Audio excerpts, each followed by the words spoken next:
Hey there, Gilmore Sisters fanatics and Gilmore Girls fanatics. Since if you weren't one, you probably aren't the other. We hope you're having a great week. This episode, we are talking about Rory's boyfriends and which one is our favorite, qualified favorite, probably. Hence the episode title. This episode was mandatory. You can't have any sort of fan show about Gilmore Girls without, talking about Dean, Jess, and Logan. So we'll get into that right after this. La la la la la la la. Gilmore Sisters. Gilmore Sisters is a Phoenix Sisters cosplay production and is hosted by the Cereal Box Network.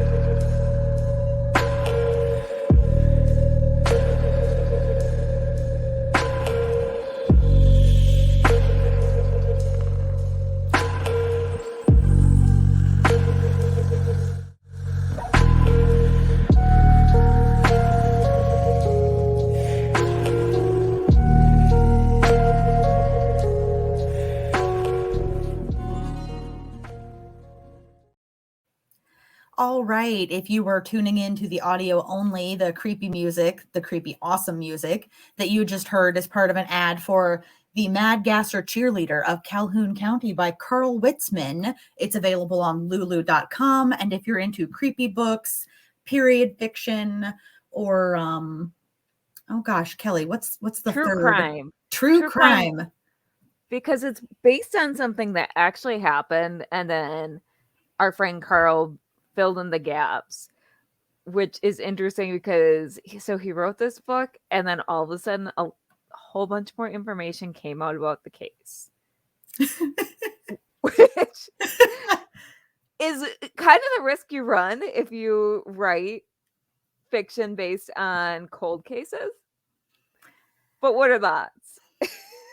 What are the odds? It's his take on a case that, and obviously it's not a true take, but it's a very interesting, fictional, fun take. Absolutely. I just had a real life Doyle moment where he's trying to remember the third one of the New Zoo Review main characters. And he's like, what's that thing where whenever there's three things, you can only ever remember two of them? Accurate. Because I have a Gilmore Girls reference for everything that happens to me. I was literally just going to say, there's a Gilmore Girls reference for everything. Everything there. Yes, there is.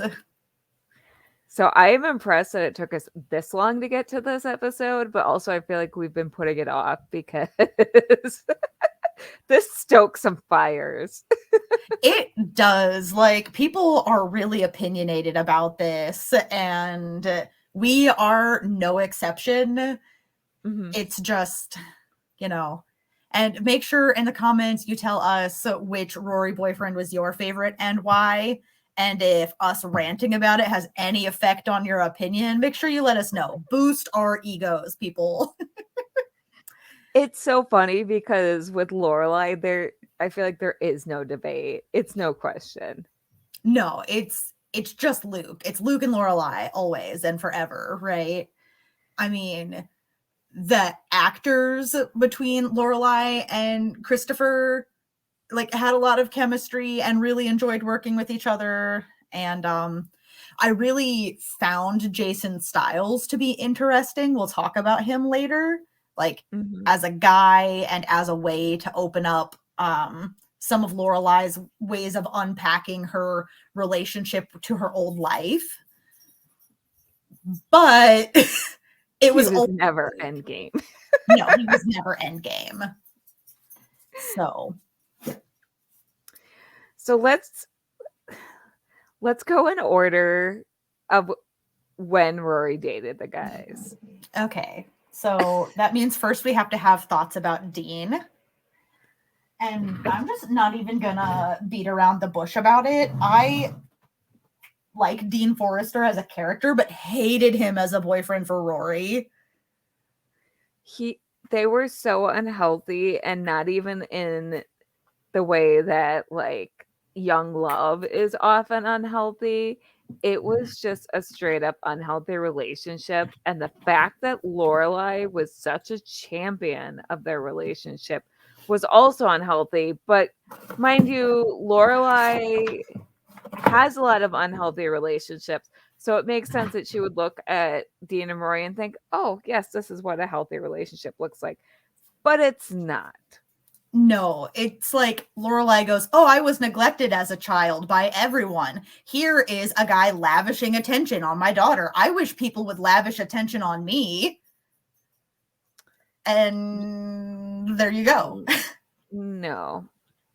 So I've actually been seeing some good anti-Dean memes in Gilmore Girls bit posting, which again, shout out to that meme group. That meme group is top tier. For real. One of them was, and usually they're like pro Jess posts, which I don't agree with, but we'll get to that.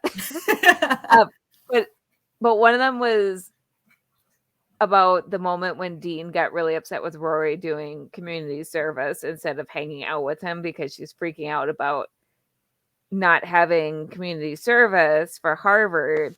And so on the one hand, okay, yes, it is upsetting when you're a teenager and your significant other cancels plans, but then he goes on this tirade like, well, I'm not going to go to Harvard. I don't care about Harvard, yada, yada.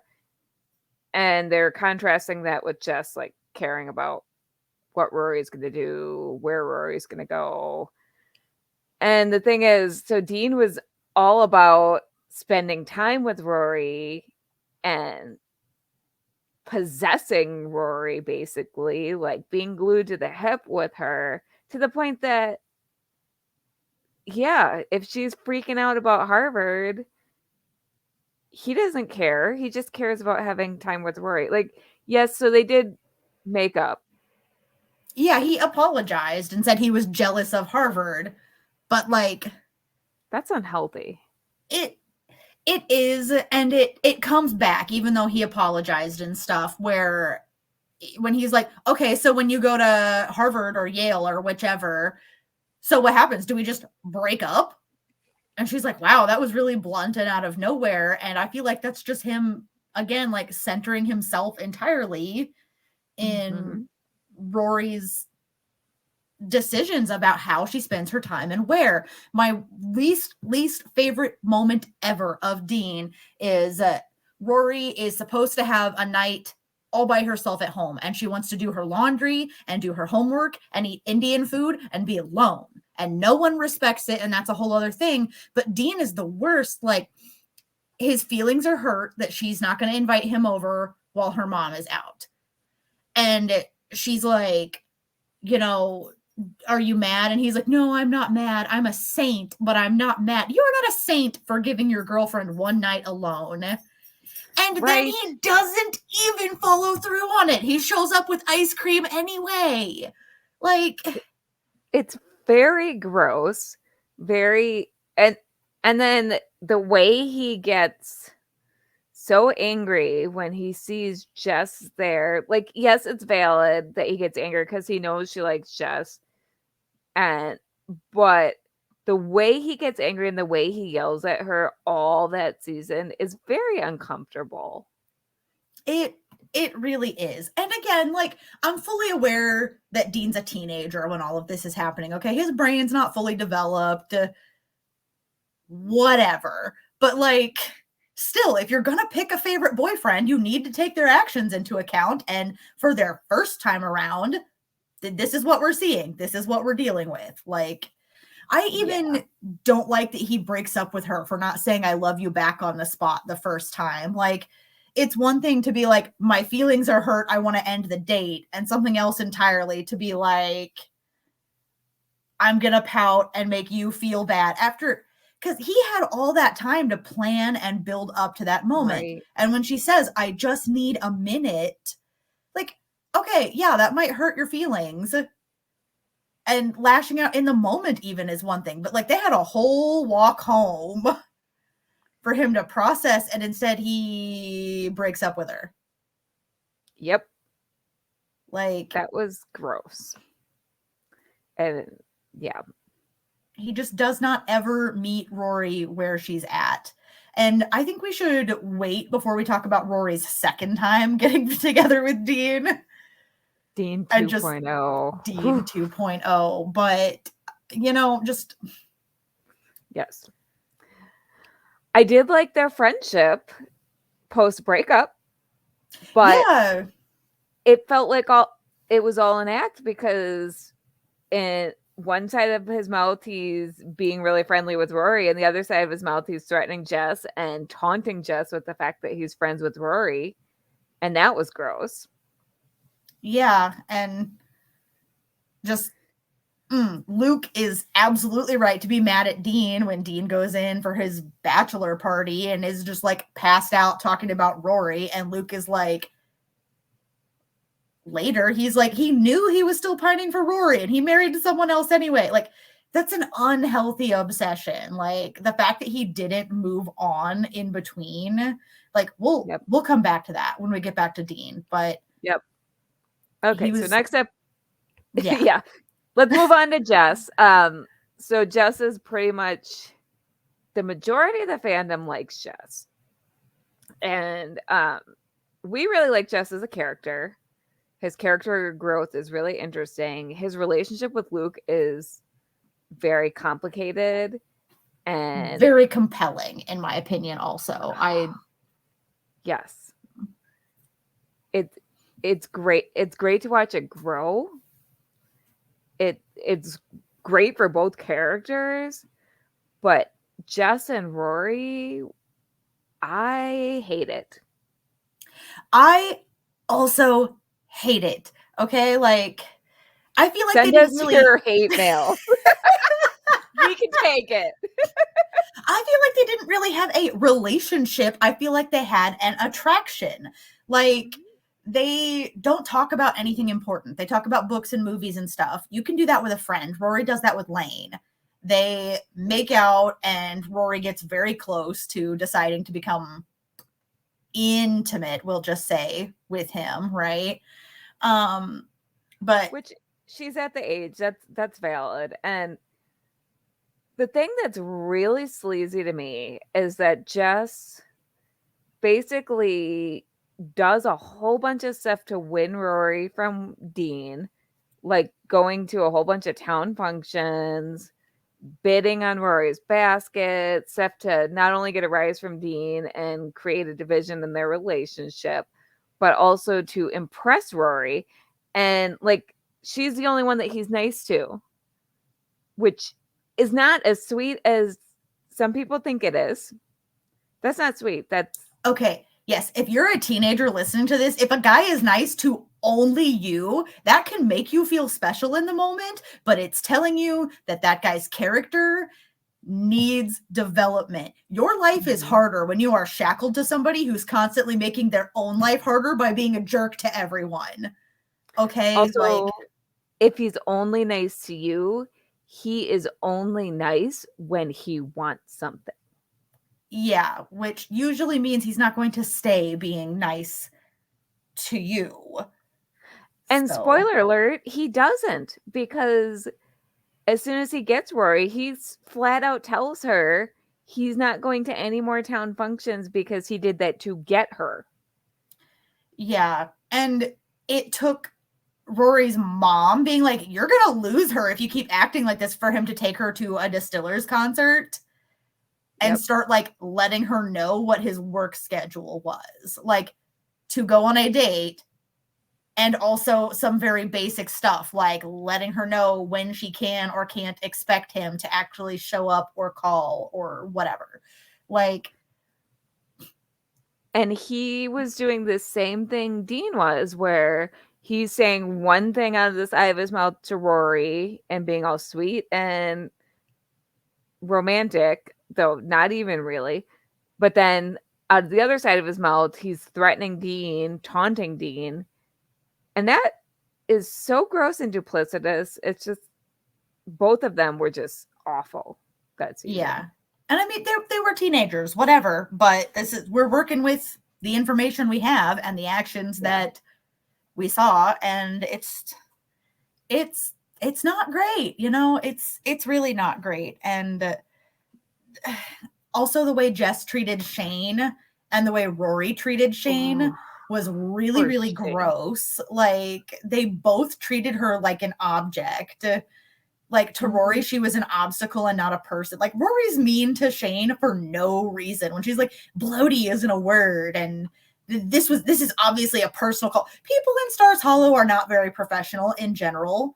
Most of the time, it's just part of the charm that, Pasquale, the maestro, is having bad customer service this week because he feels unappreciated or whatever before repairing somebody's shoes or whatever the exact scenario was there. So Rory's only mad at Shane for being on the phone when she wants to check out because Shane is with Jess. Well, she has no claim on Jess, whatever. Like, yeah, they kissed one time while she was dating Dean, which also, that's an unhealthy, like, basis, like, start to a relationship to begin with. Yep. You can move over things being rocky when you first meet a person, especially when you're young, but it doesn't help matters. Yeah. And then Jess didn't know Shane's last name. So weird. And when Luke calls him out on treating Shane like crap, he says, well, she treats me like crap too. We never see it. No, we do not. Like, we see her following him around. We see her go to that dance thing when she's very bored. She meets him at the diner. We never see him go pick her up, which, to be fair, she's not in it very much. You could assume that he goes and picks her up sometimes. Yeah. But for the most part, all we ever really see is her going to Jess. Yeah, Shane deserves better. Yeah, anybody deserves better than that. Just being, like, dangled in front of somebody else to make a point.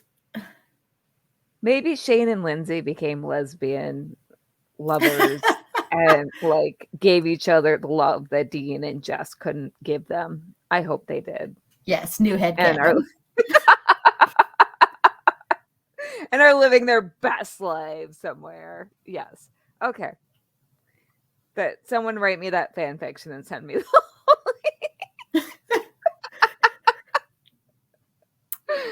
Oh gosh.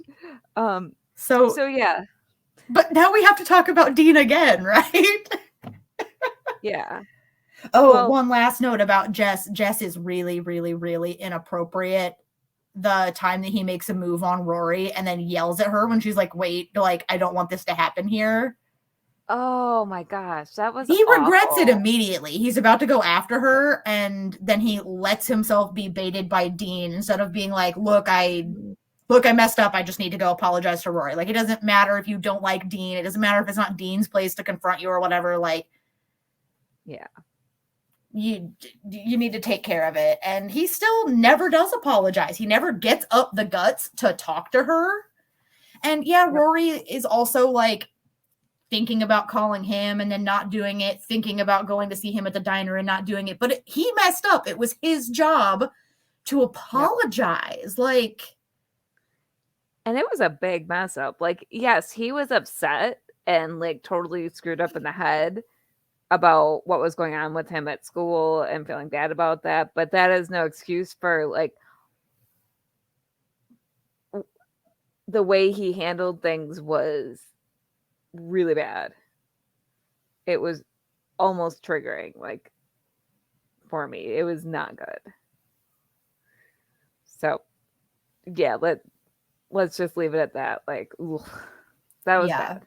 So, like, for that reason alone, it would be very hard for Jess to ever be my favorite. Like, yeah, he does grow in later seasons, which we'll also come back to Jess 2.0 for, like, a minute, you know. Yeah, because he doesn't actually get a second second go round, which is a gross way to put that, but whatever. So Dean 2.0 is a hot mess. Okay, the fandom at least does seem to agree here that, like, this was not a good situation. Like, I'm just going to throw it right out there. Dean was not actually intending to divorce Lindsay unless he knew that Rory was going to get together with him. Okay? He just wasn't. I think that's super clear from the things where we see Lindsay trying to make roast beef exactly the way he likes it, and the way that he tells her everything's fine. He's just tired after yelling at her for answering his phone. Yet again, we see his awful temper.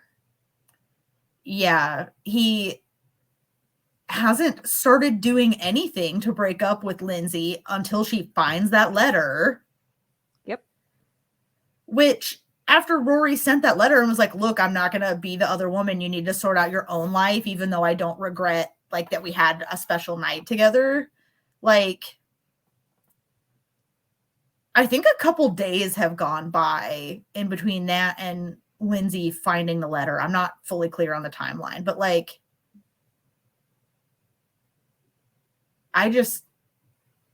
yeah. Dean was never, no. He was just going to kind of let it ride and let the chips fall as they may, basically. Like, no. Yeah. And, like, even the way he hesitates when Rory asks him outright, she's like, were you still going to leave Lindsay even if she hadn't found that letter? And he's like, yeah, duh, of course. But he hesitates, and I feel like he was lying, honestly. Agreed.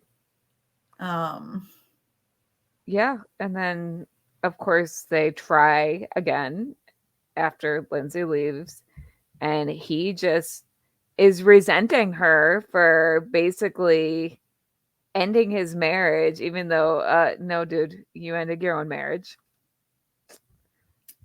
Yeah. The way he talks about her, even right before they get back together, he's like, someone who dumped me twice. He broke up with her. He broke up with her twice. Yep. To be fair, she and Jess were, like, on a collision course. It was going to happen. Like, I'm not saying it wasn't justified for him to break up with her while she was having, like, weird tension with Jess, okay? But he did break up with her. Being revisionist and being like, you dumped me twice and I left my wife for you. Like, first of all, you didn't leave your wife left you. He's so revisionist. Yep. And then wasn't the last straw when he went to her party that her grandparents threw for her, and he just decided he was mad that she was, like, having fun at the party and realized he didn't fit in with her life? Yeah, which he wasn't making any effort either. She would ask him his opinions about things that she had written at Yale or whatever, and he'd be like, well, I'm not a writer. I just know that I enjoyed it. And it's like, did you enjoy it? If you have no thoughts on it. Yeah. Like,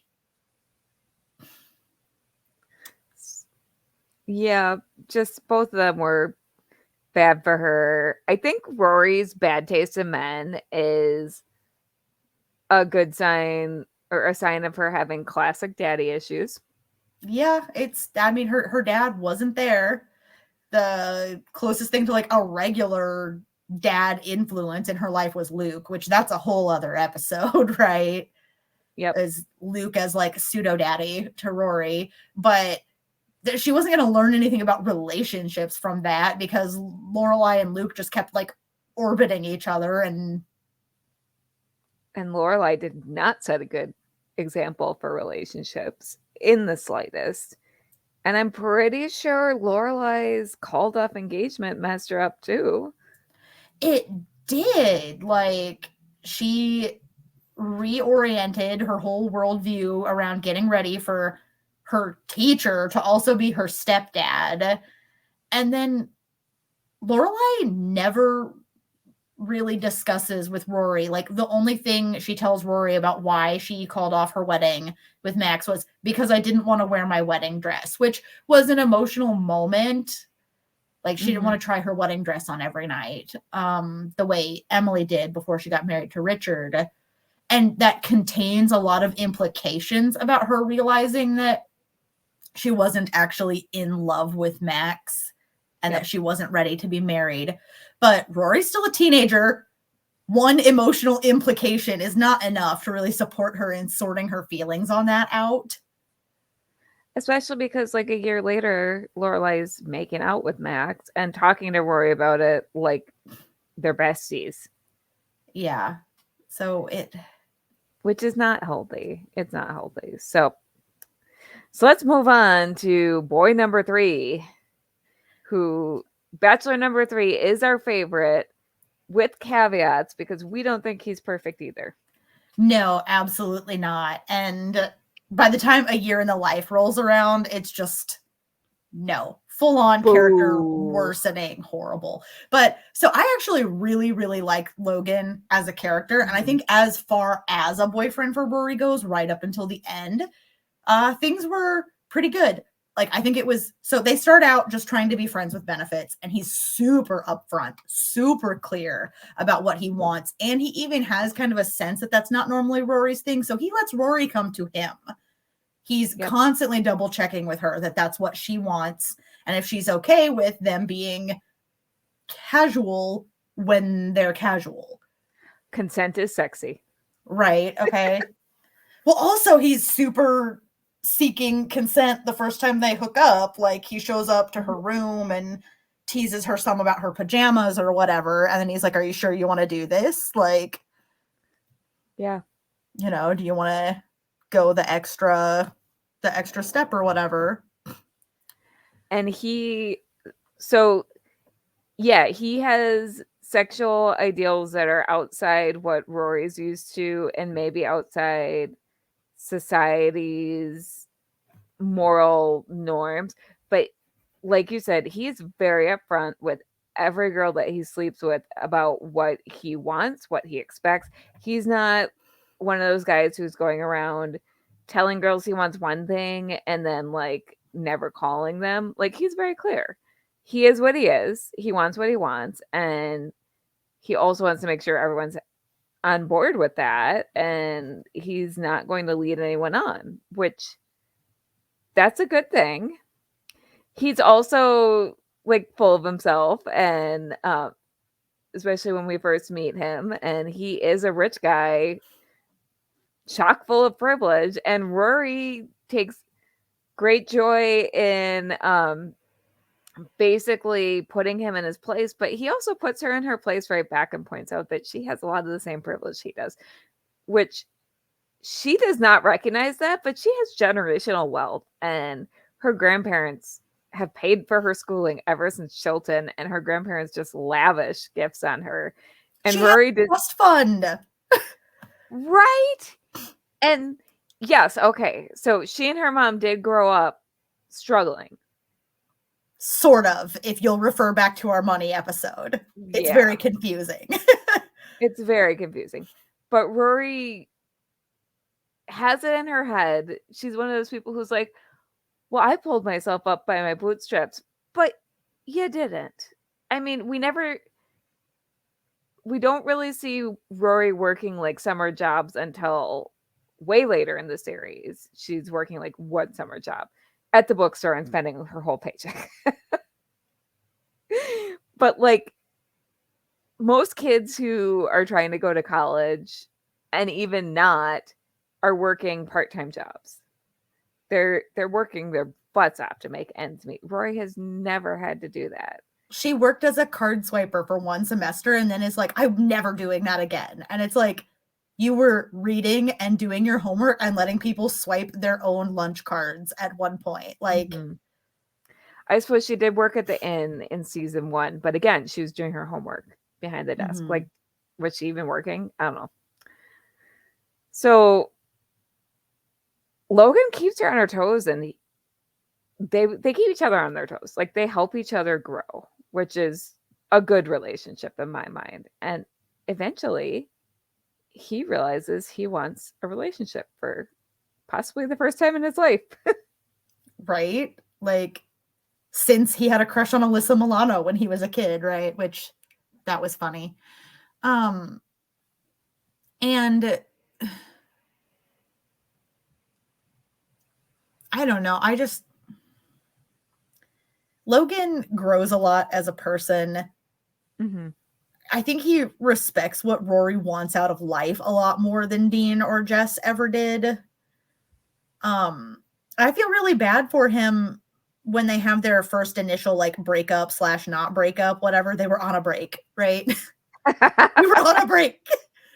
I do feel really bad for him that like he's struggling with his own stuff, and then Rory gets confronted with Jess showing up and being like, oh, I think it's weird that you dropped out of Yale, blah, blah, blah. And he's like, all we do is drink and this and this and that. And he's like, I didn't think you would be happy like this. I am not making you drink. I did not make you drop out of Yale. Right. Like Rory chose all that. So I mean, he was a jerk to Jess, like talking about like lengths of books and making fun of him for writing a novel or whatever. Don't get me wrong, that was awful. Yeah. But he was not to blame for Rory's crappy life choices. No. And Rory even points out, like, she kind of like. So Rory likes the like effects and extra privileges and things that come along to tagging along with Logan on adventures and things that cost a lot of money and stuff, while thinking that she's still above it. And like she finally like, you think it's rock bottom for her when she's like, no, I talked Logan into stealing the boat. He didn't want to. He wanted to leave, but then like somewhere along the line, it's like she forgets that like she chooses to get caught up in Logan's lifestyle. And we see Logan, for the most part, he has a few backsliding moments, but for the most part, we see him actually trying to like mature as a person. And I think it was good for Rory to watch that happen. I love that she was proud of him when he quit working for his dad. I love that he's one of the guys that she puts really firm boundaries in place with at a certain point. Like, she has the conversation with him about how she's not happy being friends with Benefits anymore. That was kind of a turning point for Rory. She has before he does quit working for his dad and stuff, she has a conversation with him where she's like, look, I don't care about money or the business or whatever. I care about the way you're handling your problems, and I'm not going to put up with it. I'm going to go study. I'm going to hang out with my mom. Like, sort yourself out. Like, I think they pushed each other enough previously that she's finally able to start being like, look, this is what I want and this is what I don't want. And we've talked about previously about how Rory tends to let things fester until they bubble over. Mm-hmm. And with Logan being so direct and in your face and talk about everything, wearing his heart on his sleeve, as opposed to Dean and Jess, who both did a lot of double talk, and Jess, who just straight up kept so many secrets from her.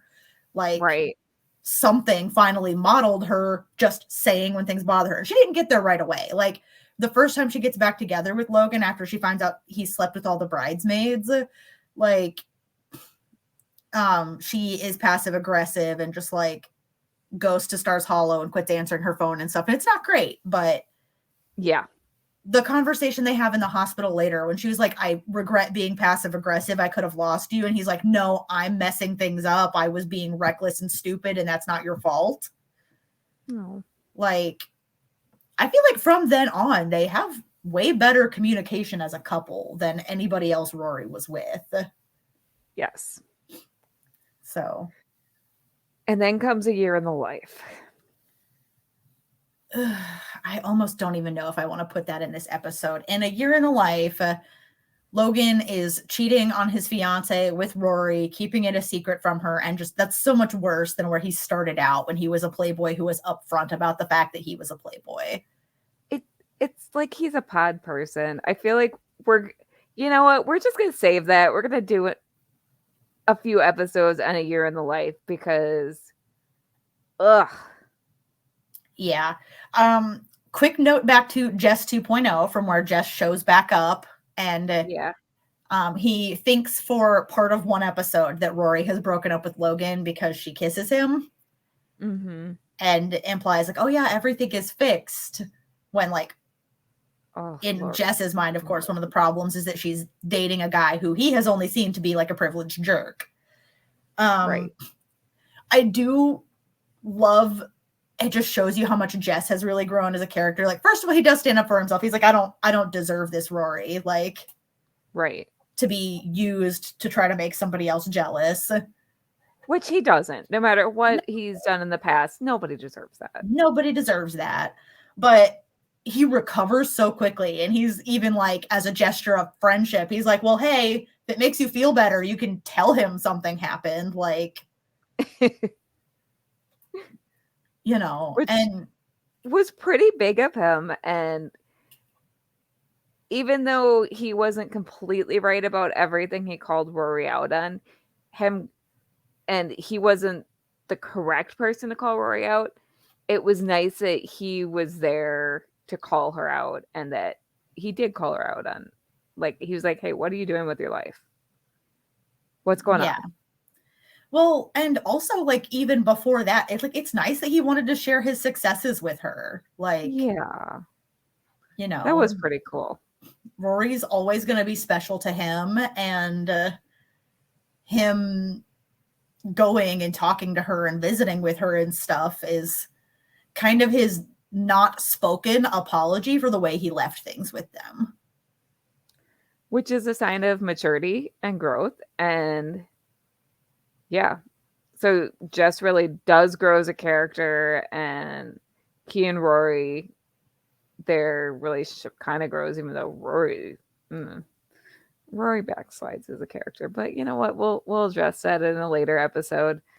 But he becomes someone who they could have had a pretty good friendship if Milo had been available for more episodes. Right. I think so too. I really do.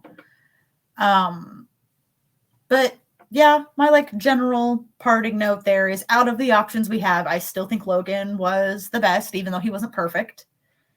Yep. I think they were like well suited for the lifestyles that they wanted. They were both adventurous people. I think they were both passionate people, and that mattered to both of them. Like, not just about like passion for each other. I mean, they were passionate about like the career choices they wanted, or yes, their hobbies, even things like that, you know? And like, don't get me wrong, the way they break up, I think Lorelai was right when she says, look, someday somebody's going to ask you to marry them and you won't want to hesitate. right. So maybe Rory really wasn't like in love with him, and he wasn't the guy. Or it just wasn't the time. Which it wasn't. She had adventures ahead of her. Like, I really would have loved, if we had gotten a proper reboot, I would have loved to see like what she did. She went on the campaign trail as a junior press person she went on the Obama campaign trail. What'd she do after that? That was a great jumping off point for her career. But okay. We'll leave it there. But yeah, so out of the options we have, I think Logan was like a qualified success of a relationship for her. Mm-hmm. And it is a shame that we don't see it really pay off any of the lessons that she learned through those like 3 years of relationship with Logan in her future. But bitter party of two. So yeah, please tell us what you think. Send us your hate mail if you're Jess fans. Hopefully, if you're a Dean fan, we don't want your hate mail. You're just wrong. That is a joke, okay? Like, I have actually seen some pretty compelling arguments about how like Rory has a lot of shared fault in some of the ways that Dean acted that I don't fully buy, but I can see the thought that went into them that we just don't have time to get into. But besides, it doesn't matter because Dean was really Sam Winchester, just undercover by watching for those Stars Hollow vampires.